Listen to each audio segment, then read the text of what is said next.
this is maybe my favorite piece in the book, and it's a fantasy, just in case anybody was wondering. But it's also lighthearted, and I just had fun writing it.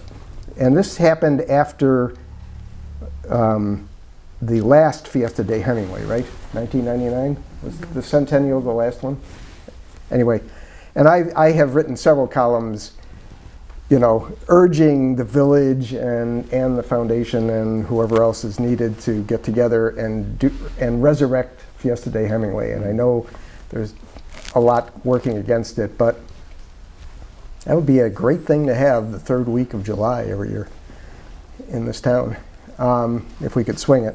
But anyway, so the centennial was their best and last, I guess.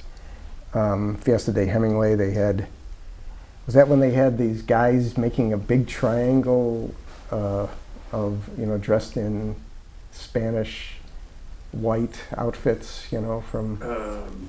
anyway. All three of the sons were... Yes, yeah, I was yeah. On the front porch. Yeah, I was here for that. And they did this really corny running with the bulls, but Right. they were trying to have fun, and so that's good. Real nervous. So anyway, Garbage can.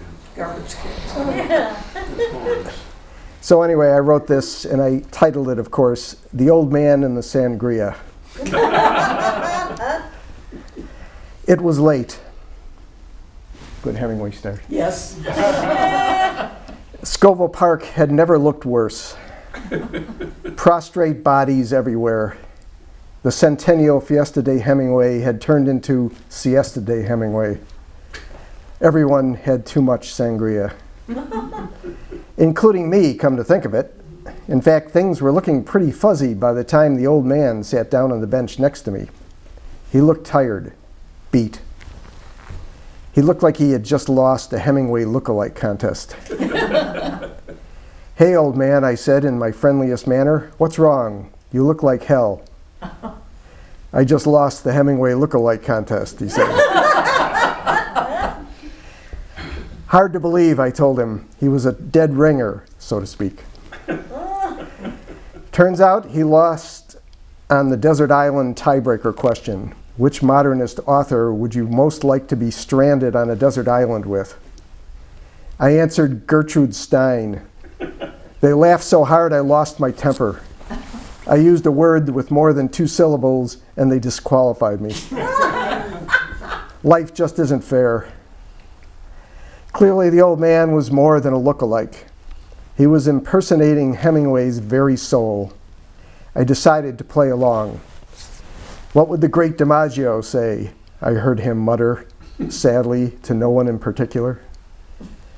A nation turns its lonely eyes to you, I replied. Sorry, that song came out after you died.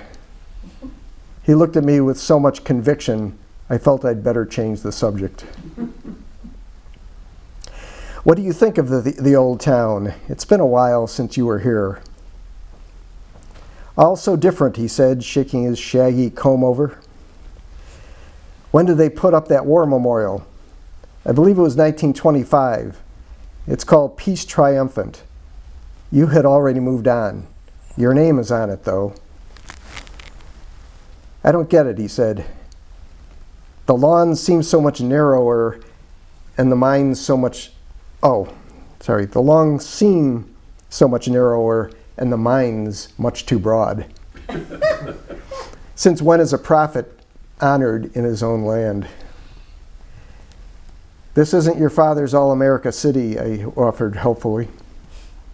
He scratched his beard and muttered, somewhere along the line, the century passed me by. Don't despair, I said cheerfully. They made a lot of progress in chronic depression. A little physical therapy, a little Prozac, and you'd be back at your typewriter pounding away in no time. Of course, you might want to invest in a laptop. Very useful. You could even take it on Safari. No good, he said. Computers tempt writers to say more than they need to. They get carried away.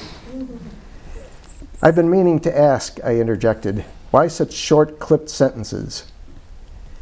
The main thing wrong with the world, he replied, then and now, is phoniness. Too many write too much and don't say enough. I went after what's real. I wouldn't put a word down until it spoke to me first. Isn't that what art and artists are supposed to be about? The search for what's real? You mean authenticity? Too many syllables. Did you find what was real? A lot of people claim I turned into a phony, a victim of my own image making, but not my writing. There's no fat in it. Have you found anything real back here in Oak Park? They tell me the town showed grace under pressure in the decades after I died. Wish I could have seen that. What do you think of your 100th birthday bash? They like me, he said, shaking his craggy head. They really like me. As he limped off into the night, I felt for him. I called out, "But the sun also rises." Then I heard him from a distance. Isn't it pretty to think so?